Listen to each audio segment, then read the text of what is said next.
প্রতিবারের নাই, এবারও ছেলেকে পাশে পেয়েছেন, কেমন লাগছে? আলহামদুলিল্লাহ, আল্লাহ যাতে সামনেও আমারে দীর্ঘজীবী করুক, ছেলেকে নিয়ে আমি যাতে ঈদ উদযাপন করতে পারি। এর জন্য কি মুখিয়ে থাকেন নাকি যে ছেলে আছে সবাই একসাথে যাবো? আপনারা না, ঠিক অবশ্যই, এই এটা তো একটা এই জায়গাতে খুশির- সবসময় ঈদ পালন করেন? না, আমার এখানে এলাকা, আমার জন্মস্থান এখানে, আমি তো এখানে ঈদ জামাত পালন করি।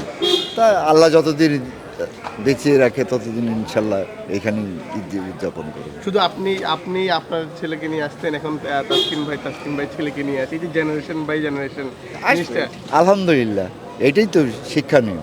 আর যেমন কি করা হয়? হ্যাঁ, কোরবানির দিন, কোরবানির পরে কি করা এই কোরবানি দিব, গরু যান নামাজ পড়েন, বাসায় যাব, গরু টরু জবাই টবাই দিব, এই তো আলহামদুলিল্লাহ। ভাই একটা কথা যদি বলতেন তাসকিন ভাইয়ের, যে ছোটবেলায় উনি আসলে কুরবানি নিয়ে কতটা মুখে খুব আনন্দ, জাস্ট কি লাইক করতেন আসলে, কি করতেন? এই যে ওর ছেলেটা যা করতেছে তাই, গরু ছাগল নিয়ে কেনাকাটা হয়ে আল্লাহ, গরু নিয়ে গোড়া, ছাগল নিয়ে গোড়া, এই আনন্দ। এবার তাসকিন ভাই এবং আপনার যে পাঞ্জাবি একই কালার ছিল, কিন্তু তাসফিনের পাঞ্জাবিটা না, ওইটা একটু মিস্টেক হয়ে গেছে, নেক্সটটা ঠিক হয়ে যাবে ইনশাল্লাহ।